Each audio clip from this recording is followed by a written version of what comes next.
E aqui recebendo, rapaz, a visita de um irmão queridíssimo. Olhe, uma das coisas boas que aconteceu aqui na Rádio Metrópole foi conseguir que ele, além da amizade, do carinho, do afeto que nós temos, se tornasse comentarista da rádio. Na semana passada eu entrevistei o filho dele, o deputado federal Antônio Brito, brilhante. E disse a ele: você teve a quem puxar. Não somente seu pai, mas a professora Reginalda. Daí ele ficou todo alegre. Ah, professora E ela Reginalda. também.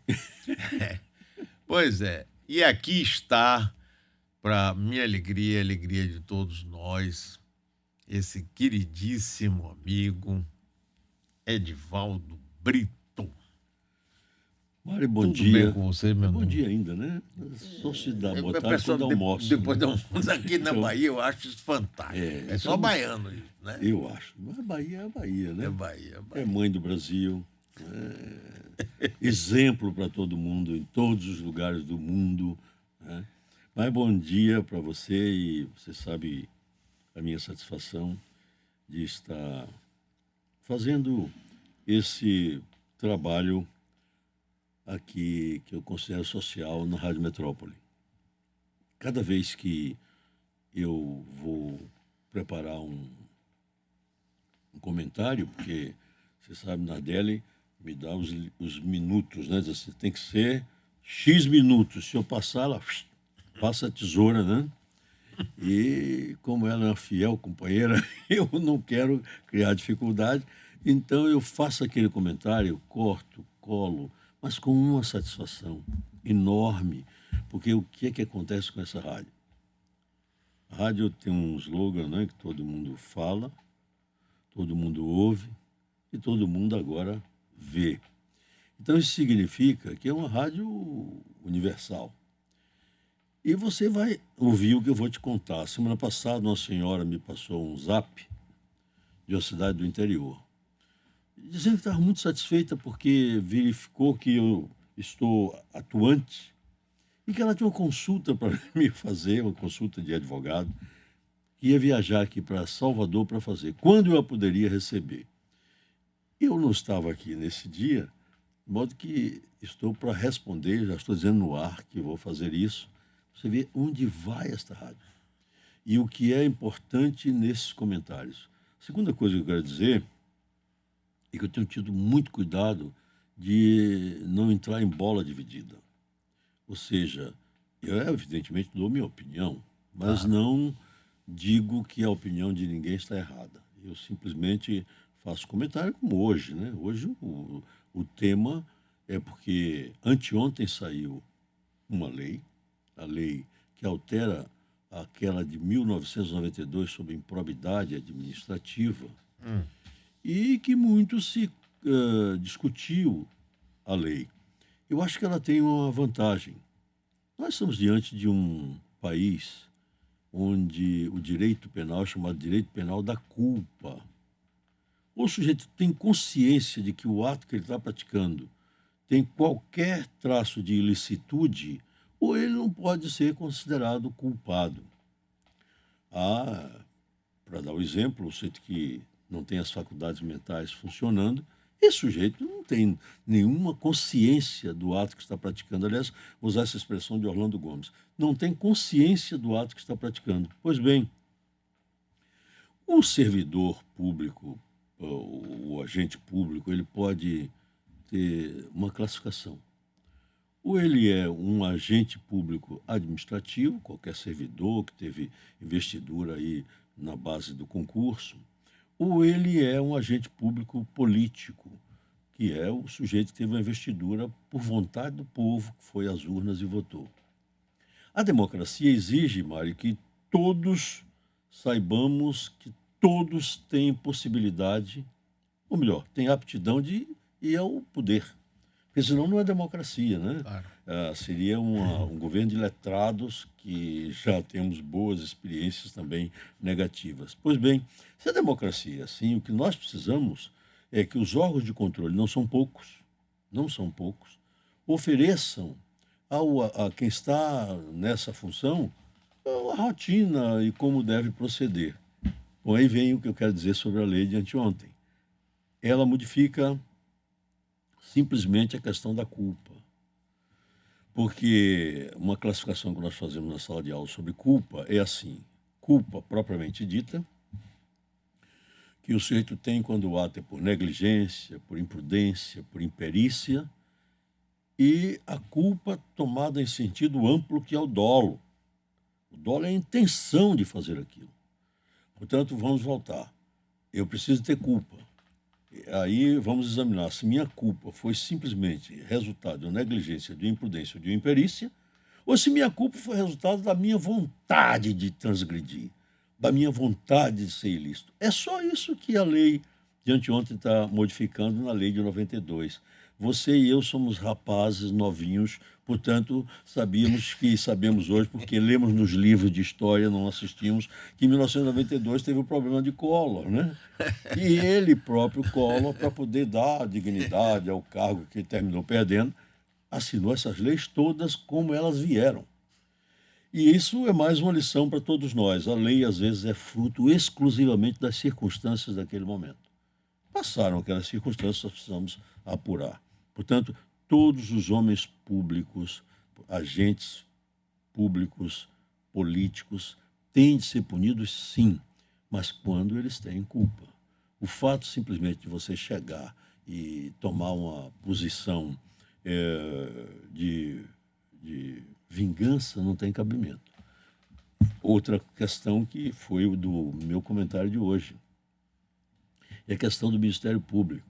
Né? Quando eu disse que Dona Edith falava, né, que panela que muito mexe, ou ela sai sem sal, ou ela sai salgada.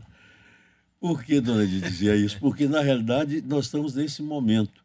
Aí você está vendo, nós temos promotores de justiça, procuradores, etc., que ainda não sentiram qual é a responsabilidade do Ministério Público como uma instituição. Se você olhar bem para trás, o Brasil só em 1934 veio ter na Constituição as regras sobre o Ministério Público. Chegamos à Constituição de 1988, as regras são muito mais profundas, são muito mais bem feitas e não confunde o Ministério Público com poder público. O Ministério Público não é um poder, é uma função. Mas alguns que estão lá, são poucos, aquele Zé Francisco, Luiz Francisco, da época Luiz Francisco. De Fernando Henrique Cardoso, fizeram essa confusão. Entendeu? Recentemente fizeram tanta confusão que o Supremo Tribunal Federal veio e anulou os processos que eles fizeram. Então essas coisas eu preciso saber assim, eu sou humano, dizia Terêncio, não afasto de mim nada que é humano. O Ministério Público é formado por homens. Portanto, nós precisamos apenas ver os que erraram, punição. Os que não erraram, que mantêm, portanto, a dignidade da instituição, palmas para eles. Então, a PEC, que foi derrotada agora, você falou há poucos minutos dessa história, porque o presidente da Câmara botou para votar e ela foi derrotada, a PEC chamaram PEC da vingança. Você falou também no deputado federal Antônio Brito, ele votou contra, e numa situação difícil, porque ele sendo líder da bancada do terceiro partido hoje da Câmara dos Deputados, ele orientou a bancada, conforme os propósitos do partido dentro do contexto, em votar a favor da PEC. O voto dele pessoal foi contra a PEC. E ele conversou com o pai dele e disse, meu pai, vou votar contra, porque o Ministério Público é uma instituição respeitável. E eu vou pela instituição. Mas, desculpe, eu falei muito. Não. Edivaldo, você não tem ideia. Você não tem ideia. Das aulas que você tem dado a todos nós, a mim, inclusive, rapaz, o que eu aprendo e o que eu admiro, eu não estou fazendo com sua presença, nada disso, porque a gente não precisa disso. A nossa amizade é tão grande que nós não precisamos rasgar cedo nem para lá nem para cá.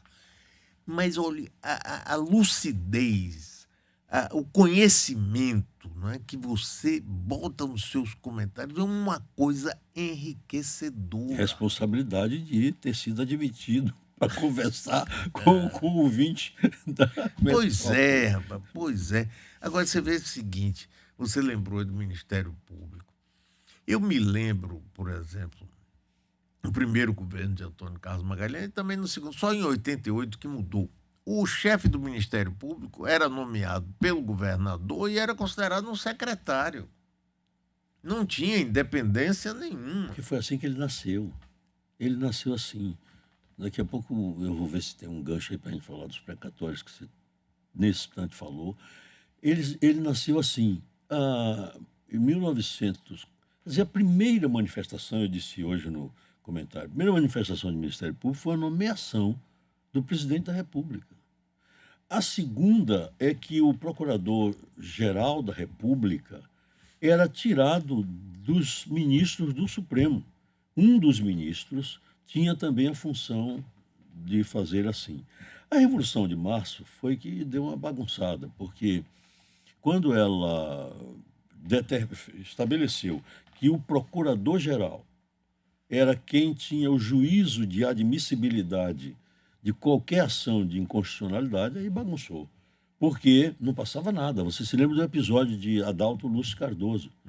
Nunca vi na minha vida, eu na sala de aula às vezes lembro isso, um ministro supremo pedir aposentadoria, requerer aposentadoria oralmente no meio da sessão.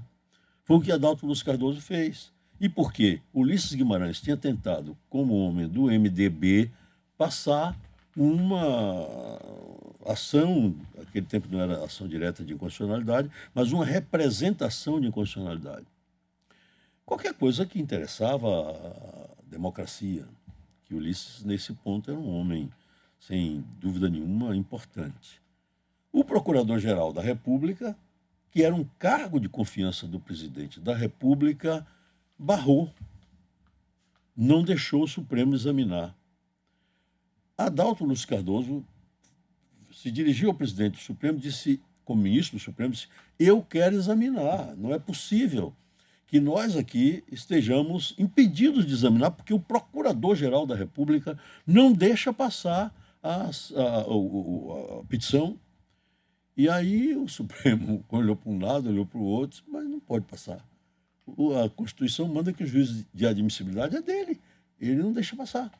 E aí ele arrancou a beca, a toga, arrancou a toga e disse, então, senhor presidente, requer a aposentadoria. Suspenderam a sessão do Supremo, correram para os gabinetes para convencer, ele disse, não volto mais.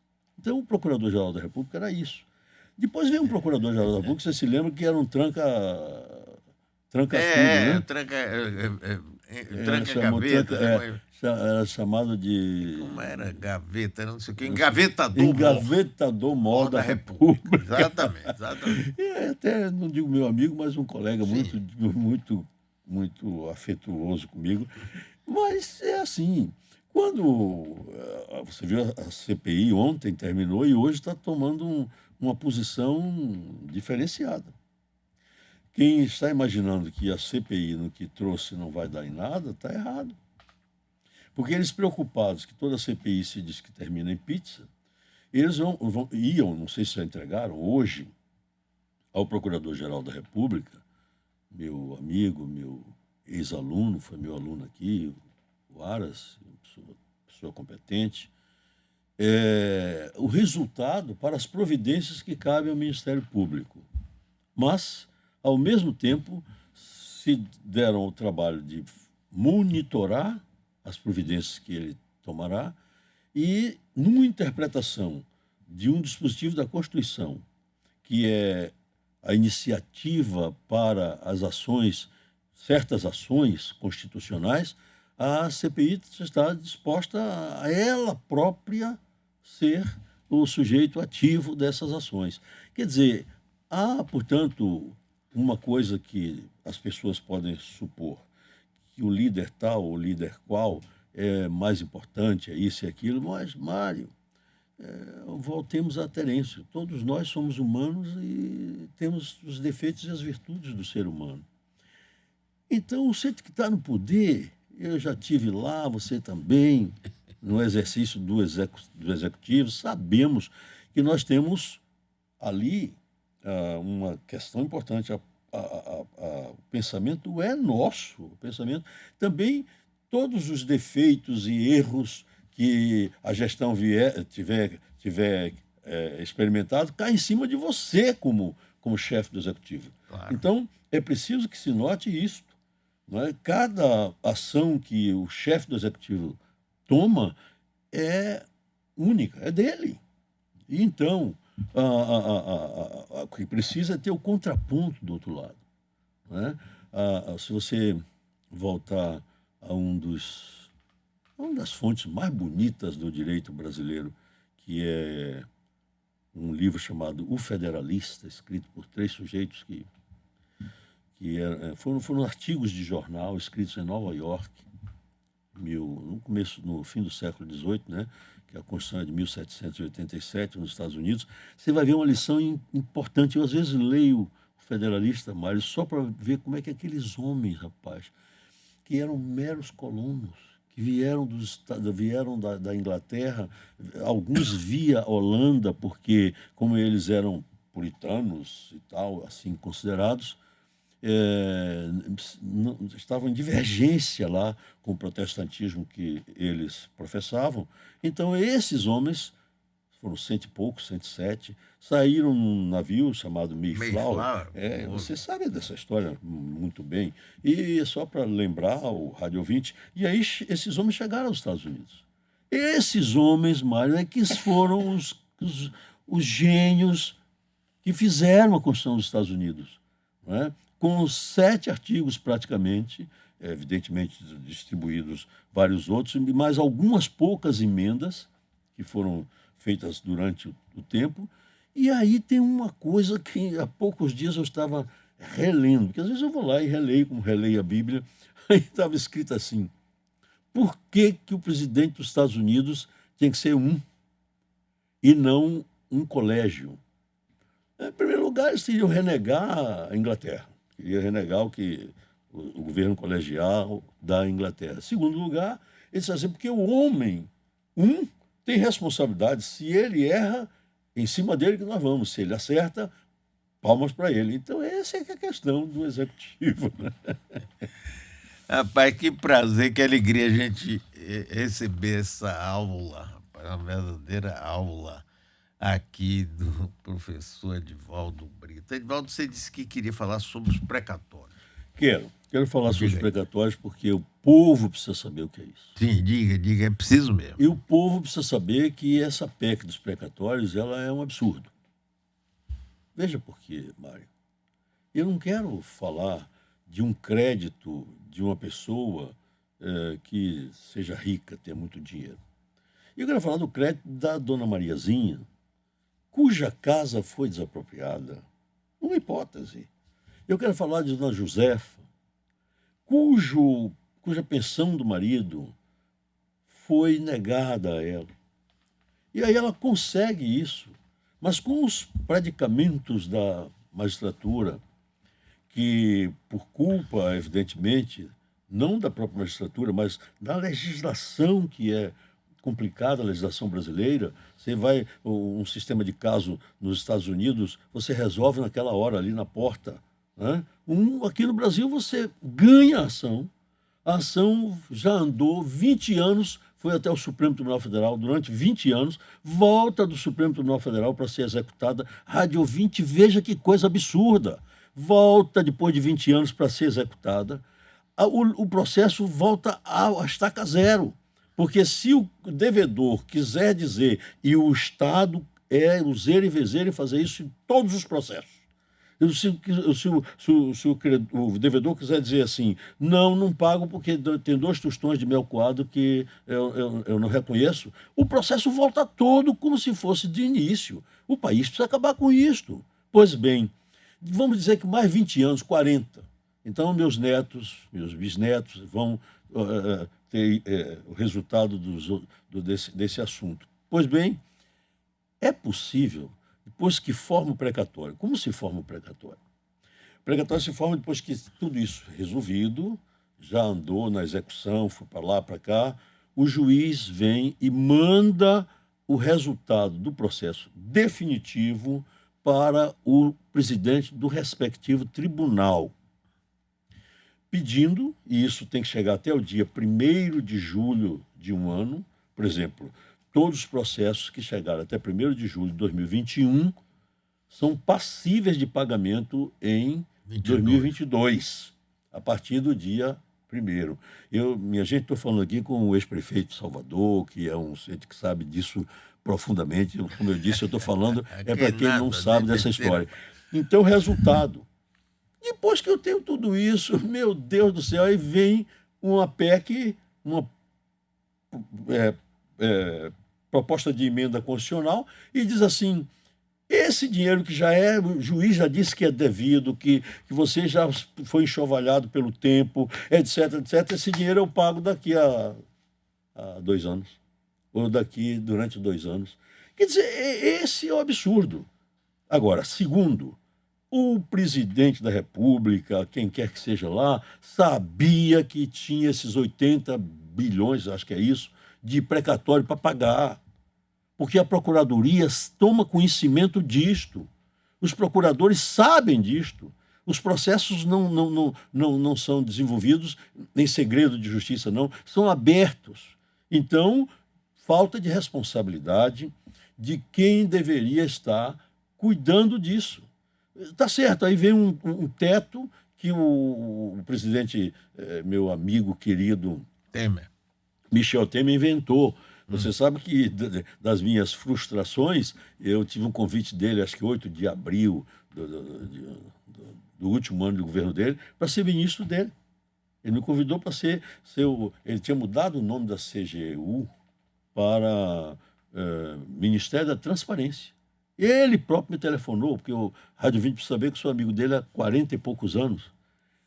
Eu rejeitei, porque era fim de governo, isso já era abril do último ano dele, e havia eleição, tinha problemas aqui na Bahia, o Banco do Brasil não tinha liberado um crédito pedido pelo governador Rui Costa, e como meu partido estava vinculado ao governo do Rui Costa, eu comuniquei ao meu líder, Otto Alencar, disse: não vou aceitar, vou agradecer, e o presidente da República me deu 24 horas para que eu me pronunciasse. No outro dia de manhã, ele me ligou, disse: desculpe, mas eu não vou, e fui honesto com ele, disse: você não está liberando coisa que o governo pediu, eu não posso, eu estou atrelado politicamente ao governo, mas volto eu que eu queria. Então inventou o problema do teto. Mas o teto, Mário, é para impedir que as extravagâncias, volto eu, da vontade do chefe do executivo, Isso. Né, desrespeite aquela máxima que só gasto o que eu ganho. Não é? Mas nesse momento que os 80 bilhões, todo mundo sabia que se devia ao povo, não é? Agora vem essa PEC ser votada hoje, vi você insistir hoje em que a edição daqui dos nossos programas, eu chamo nosso porque eu acho que eu sou da família, mesmo, né? Os nossos programas fiquem atentos com a votação de hoje para você fazer os comentários de amanhã. Eu não sei nem qual é a sua opinião, mas estou dando a minha. Neste caso dos precatórios, eu sou contra a PEC dos precatórios, porque eu acho que é um desrespeito à justiça, que lá atrás já julgou, anos a fio para trás. Agora ela diz: eu tenho que pagar, e aí veio o Congresso Nacional, por via de uma emenda constitucional, que eu acho que é inconstitucional, a emenda constitucional é inconstitucional, vem e faz isso. E eu não estou inventando, porque nós já tivemos CPMF, que essa tese da emenda constitucional, inconstitucional, já foi vencedora no Supremo Tribunal Federal. E é uma tese emprestada, né? Porque é uma tese vinda da Alemanha, né? Um grande livro que a gente conhece aqui, de um sujeito chamado Otto Bischoff, não sei pronunciar aquele nome lá, diz isso. E o Brasil, pela primeira vez, trouxe isso para nosso meio. Então, essa PEC é inconstitucional. A ideia de estabelecer essa PEC foi para gerar recursos para o auxílio à população mais pobre, não foi? Veja, Mário, esse é o pano de fundo, né? Estão informando que é para isso. Mas, veja, mais uma vez, Se é para isso, por que que eu vou respeitar o teto de gastos? Por que que, olha só o raciocínio, se eu posso romper com decisões judiciais, passar, transitar em julgado, já indiscutíveis, se eu posso rompê-las do ponto de vista moral, um absurdo, por que que eu não posso romper o teto de gastos para poder dar o que comer ao povo que está buscando na lata do lixo o que comer? Pois é. Se essa é a razão, eu não preciso estar fazendo essa alquimia. Agora, devo dizer a você, quando você foi prefeito 2 vezes, né? Uma vez competindo comigo, eu fiquei muito satisfeito até de ver o governo na sua mão. Das 2 vezes, porque a primeira vez é o destino, né? A primeira vez eu passei o cargo para você. Não é? Eu lembrei, Antônio. Eu vi. E da segunda vez eu competi com você e fiquei extremamente satisfeito por você ter ganho a eleição. Pois bem, você foi. O homem de executivo foi.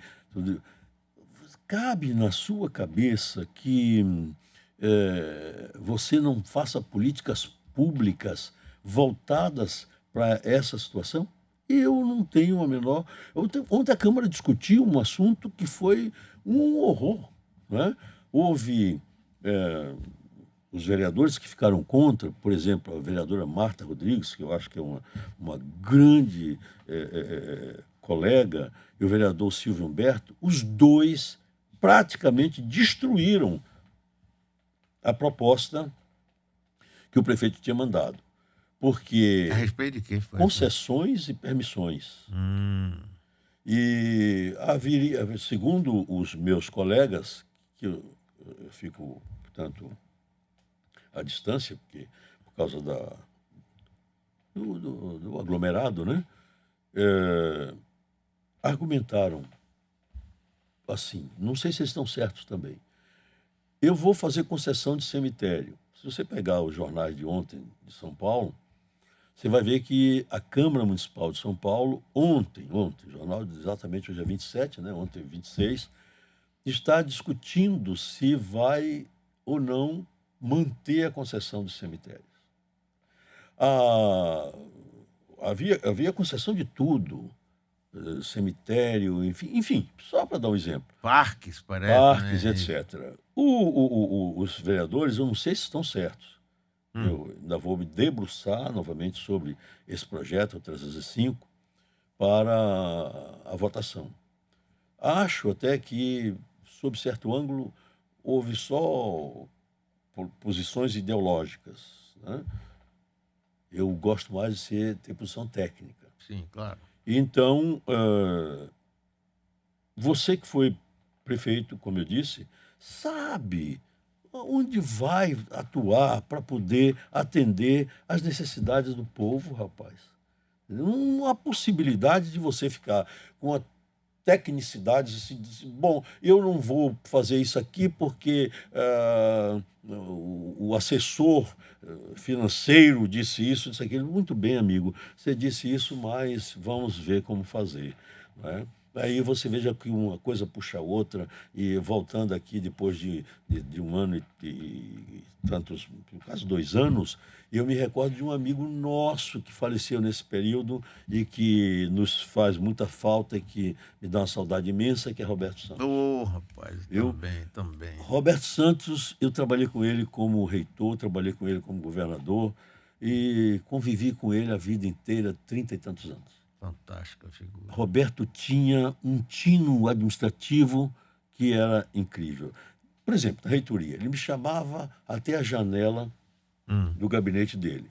Ou olhava para a rua João das Botas, ou olhava para o jardim em frente ao Hospital das Clínicas e dizia assim, eu acho que esse assunto assim, não sei o quê. Nada, ele já sabia o que ele ia fazer.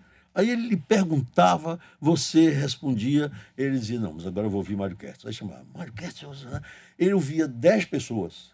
O que ele ia fazer, ele já sabia, mas queria saber como fazer. Então era assim. Vou dar, para finalizar, esse exemplo. Ele tinha as bandejas do restaurante do Universitário, que precisava comprar, mas a verba que ele tinha era pouca. Aí ele me chamou e disse assim, você que é aí tributarista, me diga uma coisa. Eu tenho que pagar IPI. IPI me disseram que é um imposto da União. Eu sou a União, vou pagar imposto a mim mesmo. E eu fiquei olhando para ele assim, você tem que dar um jeito. Eu saí dali para dar esse jeito. Felizmente deu jeito. Havia aqui uma juíza chamada Neuza Alves, que depois foi desembargadora, tinha sido minha secretária quando eu trabalhava na revista Legislação e Jurisprudência Fiscal, e Neuza, eu levei os argumentos para ela e ela deu a decisão que foi confirmada pelo tribunal. Quer dizer, Roberto não pagou um tostão de IPI e comprou as bandejas por menos. Eu acho que administrador é isso. Rapaz, que história fantástica. Acho que administrador é isso. Edivaldo, você é demais. Mas agora nós vamos para o intervalo comercial, a gente volta. Olha, tem gente aqui dizendo que estava travando o vídeo do YouTube. Agora tem aqui Mônica Pinheiro. Olha, virei fã desse homem. Parabéns. Ele está pensando que é brincadeira? Olha, Edivaldo Brito já foi tudo o que uma pessoa decente, ética e honesta nesse país foi. Ele, humilde, ele mesmo conta a história dele. Vai estudar, meu filho. Né? Nunca eu vi Edivaldo, ao longo desses anos todos, ter qualquer tipo de arrogância, de prepotência, nada. Você sabe, Edivaldo, nos meus arquivos fotográficos, até na semana passada eu botei você fazendo um comício. E eu agradeci, você viu? De junto de Otto, toda vez que eu lembro, pô, você fica me lembrando, você me deu uma surra? Que surra nenhuma. Eu tenho fotos de você visitando as obras, várias fotos. Eu vou começar a mandar tudo para você. Ele foi prefeito de Salvador, olha, numa situação muito difícil. O Roberto Santos, primeiro, nomeou Jorge Agem, que é um homem competente, sério, ético, mas num determinado momento deu alguns desencontros. E Jorge não é político. Não é, nunca foi. Teve aquele episódio do Marotinho, brigou com o Dom Avelar, ele criou uma série de brigou casos. Brigou com o Jornal à Tarde, brigou com Deus e o mundo. Pois é. Aí, Roberto Santos chama quem? O deputado federal Fernando Wilson Magalhães. E Fernando assumiu o compromisso de não ser mais candidato a deputado federal e até o fim do mandato dele. Porque para Roberto ficava chato. Quem me contou isso foi o próprio Roberto. Ficava chato no governo dele, toda hora está trocando o prefeito da capital. Mas quando chegou um determinado momento que tinha que decidir, Fernando Wilson decidiu ser candidato. E aí, Roberto, e agora? Agora, pega quem? Essa figura maravilhosa de Edivaldo Brito, que pela primeira vez foi prefeito. Depois, né, a carreira dele fez ele ser vice-prefeito, assumir a prefeitura e essa coisa toda. E ele foi prefeito nesse período de Roberto com a maior dignidade possível. E eu sempre faço questão, na entrevista que eu fiz com o Tony, filho dele, Antônio, rapaz, que menino inteligente, brilhante. Eu disse a ele, você teve a quem puxar. E não foi só seu pai, não. Dona Reginalda. Foi a professora Reginalda, que não é brincadeira também. Mas você imagine uma coisa engraçada daquela questão da prefeitura, né?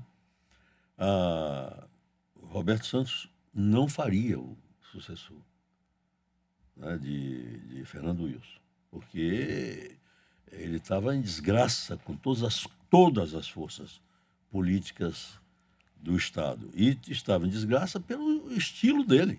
Sim. Era um estilo duro, um estilo assim e tal. Resultado, ele me chama, eu saio daqui e vou para Manaus, para um congresso, chamado Congresso Nacional de ICM, que não tinha o S naquele tempo, era um imposto sobre operação relativa à circulação de mercadorias. Eu era secretário de Justiça, não tinha por que ir, mas como eu era professor e tal, então eu fui a todos. Eu fui a um, com o Carlos Aires Brito, que foi depois ministro do Supremo, em Porto Alegre, e o segundo foi em Manaus. E quando eu fui para Manaus, Roberto me chamou e disse assim: deixa eu lhe avisar uma coisa. Não, eu fui agradecer a ele ter me colocado como secretário de Justiça, porque os embaixadores de todas as nações negras me fizeram uma homenagem enorme na Embaixada do Senegal, né, com o sobrinho do celebérrimo Senghor, que já tinha o nome de Senghor. Leopoldo Senghor, grande poeta. Eu estive com ele depois lá na África, e eles, e eu fui agradecer. Doutor Roberto, olha, eu quero lhe agradecer por isso. Ele disse assim: então você aguarde o que eu vou lhe falar.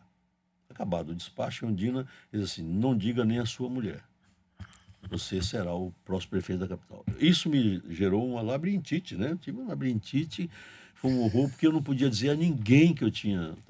No dia que eu disse a Reginalda que ia ser assim, porque eu tive um pesadelo, pulei da cama e ela disse: o que foi que aconteceu? Eu disse, na hora veio assim na boca, eu disse: eu sou o próximo prefeito de Salvador. Ela disse: vem cá, assim mesmo. Eu disse: vem cá, deita aqui que você está. Eu disse: não, aí contei a história a ela. Pois é, então Roberto me disse isso. Muito bem, não passava na Câmara, na Assembleia. Não passava. Porque Antônio Carlos já estava. Né? Então já era o sol nascente. É, isso. E aí eu recebo um telefonema de meu amigo Ângelo Sá, né, que era ministro do Geisel, assim: o presidente da República quer duas coisas suas. Uma é que você vá até uma reunião na casa de Luiz Viana, ali em Brotas, né, no Horto, e onde estarão todos os líderes daqui da Bahia. E eu disse: bom, mas eu tenho que falar isso com o doutor Roberto. Aí desliguei o telefone. Eu estava, inclusive, por coincidência, em Ondina. Desliguei o telefone e fui lá no gabinete dele, ali no fundo. Disse: doutor Roberto, aconteceu isso, isso é a regra do jogo. Você vai. E era um sábado. Rapaz, quando eu cheguei na casa do Viviane, estava Anturraz, estava Renan Balieiro, que era o presidente da Assembleia, Luiz Viana Filho, Fernando Wilson, o próprio Luiz Viana, mas agora eu deixei por último. E meu amigo Antônio Carlos Magalhães, que era realmente um amigo meu, mas ele sabia que eu era adversário dele e me deu cacete toda a vida. Eu me lembro. Aí eu fui falar, conversava assim e tal, ele olhou para mim e disse: olha, que você é isso tudo, a gente já sabe. O doutor Luiz tomou a palavra e disse assim: olha, você é uma pessoa, foi secretário do meu tempo, mas a história aqui é outra. Nós queremos saber se você assumindo a prefeitura, você vai ser, entendeu, só eleitor de Santana e de Ubaldo. Eu disse, que eram os dois secretários de Roberto, candidato federal. Eu disse: de um nem outro, viu? Foi assim que eu passei. E outros episódios que isso deu, compreendeu? Mas esse episódio é fantástico, você não conhecia, não. Foi. E aí saí, mas tinha que ir ver Geisel. Aí o Roberto já tinha anunciado meu nome, uma repórter perguntou se é porque eu era negro, e eu disse: não, a senhora ouviu as 4 qualidades que ele colocou aqui para me escolher. Em nenhum ele disse quinta, ou terceira, ou primeira, porque é negro. Então, eu não sei, a senhora tem que perguntar a outra pessoa. Aí o Geisel, quando me recebeu... Sim, você foi lá em Brasília. Fui. Ele aí me recebeu. Ângelo sempre foi muito amigo seu. Inclusive, na sua posse, eu vejo foto. Ele coladíssimo. Na academia, há pouco tempo, de 2019, Ângelo estava lá. Ângelo foi sempre uma pessoa... meu amigo de infância, adoro Ângelo financiou uma das minhas campanhas, assim, com empréstimo à minha pessoa, e quando eu fui pagar, ele achou que não tinha cabimento e tal. Então, eu fui a Geisel. Quando eu chego lá, tremendo, né? Porque o homem era um gelo. Ele me recebeu e olhou assim e disse: gostei da resposta que o senhor deu àquela repórter. Eu também sou, ele disse, imigrante, uma coisa que ele disse assim, como o senhor, esse negócio de ser negro não tem importância não, porque a gente é filho, portanto, de imigrante, o senhor e eu. E aí me deu tudo que eu quis. Me lembro que tinha um homem que era o ministro do interior, que era de Pernambuco, não me lembro o nome desse sujeito, e ele disse Era assim, Costa Cavalcante, não? não. Maurício alguma Era um coisa. nome É, eu me complicado. lembro Ele que tinha um pegou de o Pernambuco. telefone e ele próprio disse, falou e disse o prefeito futuro de Salvador vai aí para resolver essas coisas. Porque o que eu mostrei a ele, Mário? Uma banca de revista ali junto da seção comercial, em que no dia de chuva ali, o sujeito subiu na coisa e ficou esperando a chuva baixar. E aquilo ali era um inferno. Aí eu disse a ele, olha, presidente, ele disse, onde é isso? Eu disse, a cidade que o senhor gosta tanto. Porque ele gostava muito de Salvador e tal. A cidade que o senhor gosta tanto. Eu mandei. Quando eu cheguei lá, rapaz, o cara era de Pernambuco, vira para mim e diz assim, disse, o senhor não precisa de dinheiro. Eu falei, por quê, ministro? Porque se o senhor está fazendo um centro de convenções daquele, bonito e tal... Eu disse, ministro, o centro de convenções é um instrumento de trabalho. Porque a Bahia precisa de um centro de convenções, porque é uma cidade exatamente voltada para o turismo. Agora, ministro, vamos fazer um acordo? Essa audiência eu não pedi ao senhor. Quem pediu foi o presidente da República. Se o senhor não tem condições de me atender, aí botei as duas mãos assim na mesa e fui afastando a cadeira assim e disse, eu vou embora. Era Maurício Rangel Reis. Isso, aí eu me levanto, rapaz. Ele não. Ele disse, procurar conversa fiada, quem mandou aqui foi o presidente da República. Eu passei por poucas e boas. Rapaz, aí aconteceu. Sim, agora eu queria que você contasse um episódio que você teve que encontrar com o Antônio Carlos. Teve um negócio desse assim, que Roberto ficou meio assim. Foi no comício, do Figueiredo. Figueiredo Sim. teve um comício aqui, não me lembro se você estava nesse dia. Foi defronte do Colégio Duque de Caxias. Não estava, não. Mário Palanque ali, e a visita do Figueiredo que estava fazendo a todo lugar. O Roberto já estava abespinhado porque já tinha sido escolhido Antônio Carlos. Né? Aí eu, prefeito, recebo um recado de Antônio Carlos, que eu tinha que ir para... eu tinha ido a um almoço, tem uma foto, o almoço era... A mesa foi composta Renan Balieiro, eu, Antônio Carlos, Figueiredo e tinha uma quinta pessoa, e Luiz Viana. A mesa no Baiano de Tênis. Pronto, acabou o almoço e eu fui embora para o meu gabinete. Quando eu chego no gabinete, recebo um recado de Antônio Carlos. O doutor Antônio Carlos mandou dizer que o senhor deve ir para o comício hoje no...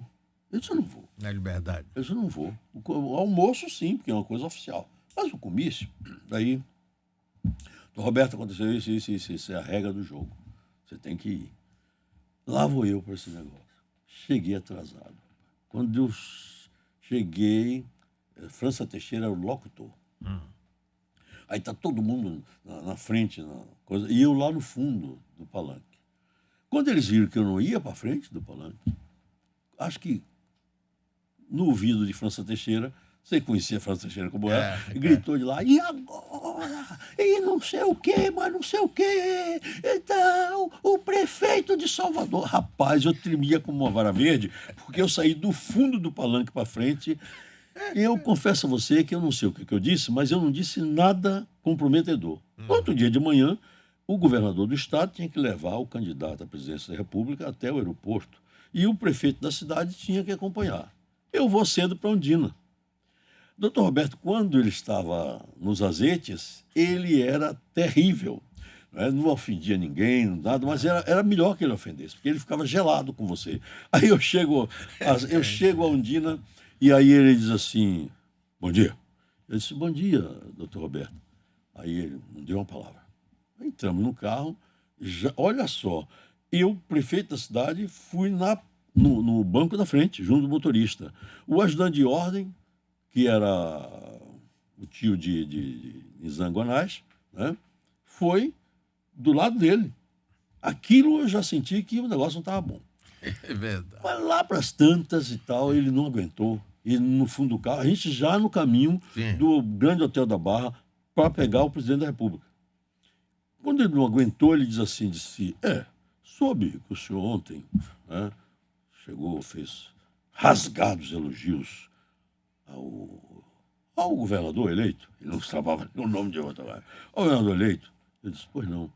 Então, eu peguei o braço assim, botei aqui no banco onde eu estava, olhei para trás e disse assim, o senhor sabe que eu tenho vários defeitos, mas eu tenho duas qualidades. A primeira é a gratidão. Pronto. E a segunda qualidade é a de não ser puxa-saco. A gratidão ao senhor e puxa-saco de Antônio Carlos eu não podia ser porque o próprio Antônio Carlos não ia acreditar em mim. E aí virei e fiquei olhando, não dei mais nenhuma palavra a ele. Aquilo ficou horrível, porque nós saímos, fomos até o aeroporto, ele falava, eu não respondia. Foi um horror, entendeu? Por causa desse episódio. Depois eu descobri quem foi que mentiu para ele, tá ali dentro querendo puxar o saco, tá entendendo? Porque era gente que queria que eu fizesse coisa na eleição que eu não podia fazer. Por exemplo, inaugurar uma rua no Nordeste de Maralina, que já tinha sido inaugurada, entendeu? Só faltava botar 2 ou 3 meio-fios, e eu botei o negócio lá e eu ia inaugurar o quê? Meio-fio? Eu não vou. Aí pronto. Isso os candidatos fizeram misérias comigo. Foi coisa dessa natureza, né? Mas se o tempo desse, ainda ia contar uma de Antônio Carlos. Conte. A gente vai roubar o tempo dos outros aqui, vai mal não. Um dia... O seu vale mais, vale ouro. Oh, meu Deus, é rapidinho. Um dia eu estou em casa, tal, assim. Aí era ministro da. Não sei se chamava interior, Jutaizinho. Era ministro, era mais ou menos. Que tinha a ver com a Sudene. É. E o Jutaizinho foi meu aluno de ir lá para casa, que o pai morava ali na Pituba e eu morava em Armação. Era no governo de Itamar Franco. Itamar Franco. Aí o menino saía, meu aluno na faculdade, saía dali e ia lá em casa. Eu, como tinha deveres com o avô dele, porque eu tinha sido secretário do avô dele, aí eu passava limpo as aulas que tinha dado a ele na faculdade. Mas aí, rapaz, chega ele, é ministro, né? Satisfação, meu ex-aluno, ministro. E Antônio Carlos me chama e diz assim, olha, eu queria que você fizesse um papel aí, uma nota, porque eu vou para a Sudene. Vou desbancar este ministro. Aí me deu a coordenada, eu fui para casa, rapaz, fiz 1,5 folha. E aí ligo para Ondina e disse, diga ao governador que eu já fiz. Né? E aí todo mundo precisa saber que ele era meu adversário, eu era adversário político dele, ou ele era meu, não sei, por uma coisa dessa. Nós nunca fechamos politicamente, mas fechávamos com respeito mútuo e ele me tinha um respeito enorme. Aí eu disse, diga ao governador que eu já estou com o material que ele me pediu pronto. Ele marcou, eu fui a Ondina. Quando eu cheguei em Ondina, eu disse, olha, eu vou dizer uma coisa a você. Eu tinha intimidade com ele, né, quase da minha idade. Eu disse, dizer uma coisa a você. Eu fiz 1,5 folha, mais ou menos, que você é médico. Como é que um médico vai falar em juridiquês lá no Conselho da Sudene? Ele disse, deixa eu ver. Aí eu mostrei a ele, ele disse, tá ótimo. E eu dei, não sei o que aconteceu, entendeu? Esse fato é inédito, é a primeira vez que eu estou contando. É ótimo. Rapaz, tem uma coisa aí, sim. Em função disso tudo, Antônio Carlos virou para mim quando eu tomei posse como prefeito, nomeado biônico, no dia 19 de março de 1979. Ele me deu posse lá no Palácio da Aclamação. E ele tinha me dito, agora, olha, Edivaldo não vai passar o governo para você. Provavelmente vai ser o presidente da Câmara, que eu não me lembro quem era na época. Isso ele tinha me dito alguns dias antes. Não gostei disso, não. Aí eu não falei nada com ele. Aí ligo para Edivaldo. Edivaldo, eu queria lhe fazer um pedido. Ele disse o quê? Eu acho muito importante. Para mim vai ser uma honra receber a Prefeitura de Salvador das suas mãos. E vou lhe dizer uma coisa. você será muito bem tratado, como você merece. E eu não vou fazer nenhuma desfeita, nem vou entrar em disputa política, nem fazer nenhuma crítica a você. Pode ir tranquilo. Você aceita? Ele disse, aceito. E foi assim. E você foi lá em casa. Mas aí, se o tempo dá 1 minuto, eu ainda vou contar o que aconteceu. Aí você foi lá, eu tinha já me comprometido, porque eu não achava que houvesse nenhum problema.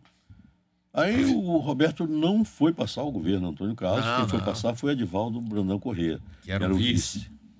Eu vou, o Roberto morava... Na Pituba? Não, naquele tempo ele já morava aqui no Horto. É. Aí eu vou à casa dele, Maria Amélia era minha Grande amiga sua. amiga, Grande de, figura. de ginásio e tudo.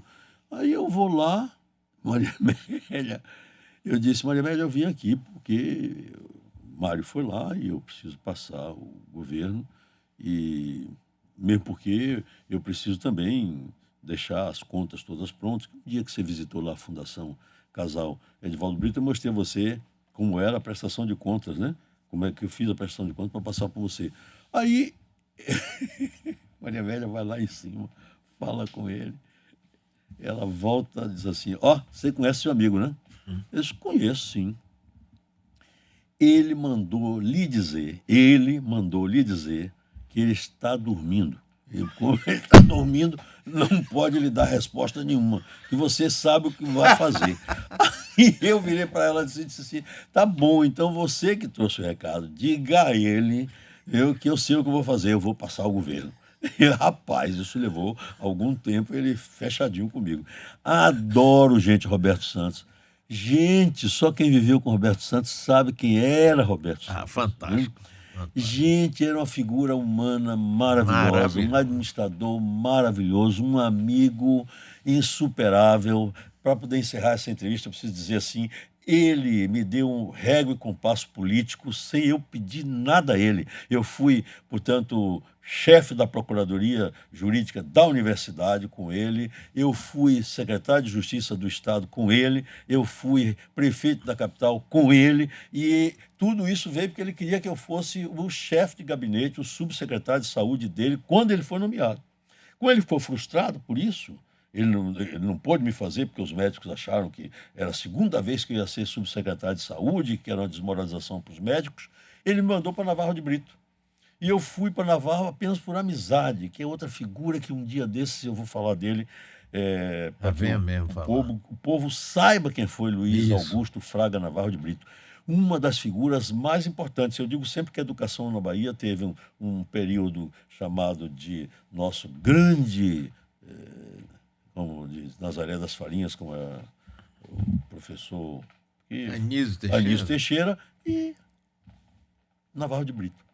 Tanto que os dois não foram muito bem-sucedidos do plano político, porque eles eram homens muito complicados nessa parte política. Né? A mesma coisa que nós falamos de Jorge Agem, não era político, era um homem sem jogo de cintura, sério, decente, mas não tem jogo de cintura.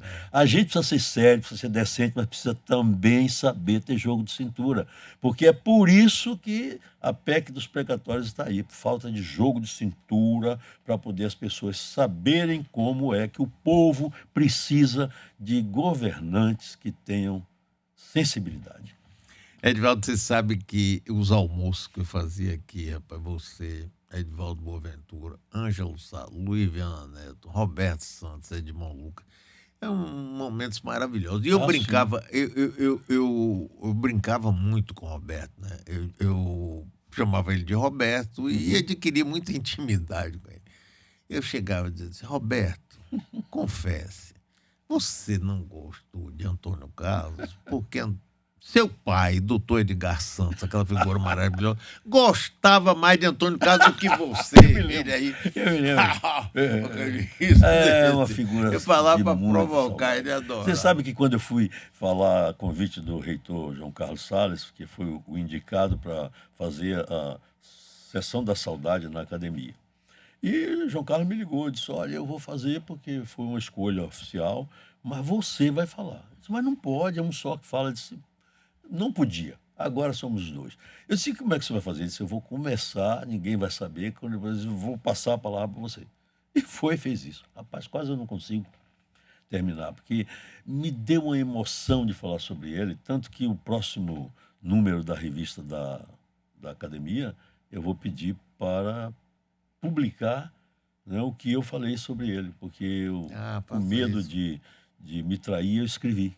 Eu não escrevo normalmente, eu faço tudo de improviso, mas escrevi sobre Roberto Santos. E graças a Deus, Mário, eu tenho uma sorte imensa, porque a filha dele, que é um espetáculo de pessoa, Adoro. Cristiana Santos, Adoro é ela. mesmo minha filha. Levamos Ela tem a voz igualzinha de Maria Amélia. Eu digo, quase igual. Você quase. fala, eu estou ouvindo sua mãe, pai. E você veja só. Ela é colaboradora aqui, Eu comentarista sei. também. E para encerrar essa entrevista, eu preciso dizer isso. Ela, há 20 anos atrás, nós éramos professores da Universidade Presbiteriana Mackenzie, em São Paulo. Eu só tinha confiança de passar a minha turma, quando eu tinha que viajar, para a Cristiana. Chamava ela e disse, eu fiquei nesse ponto aqui, você dá a aula seguinte. Porque ela é de uma competência, mas de uma incompetência insuperável. Quem se lembra dela que no campo do direito do consumidor, quando ela tinha aquele cargo aqui, sabe do que eu estou dizendo, entendeu? Ela foi ainda depois que ele morreu, ainda me deu este bem imaterial, entendeu? Para minha vida, Cristiana Santos. Um beijo para você, meu querido amigo. Muito obrigado, viu? Muita alegria para a gente. Nós vamos direto aí para o intervalo, porque já avançamos no tempo aí. Olha, viu? Luana, hoje não pode me castigar, viu? Porque eu passei do prazo do tempo. Ninguém aqui vai te carregar você. Um beijo, vamos lá. Tchau, obrigado, pessoal. tchau.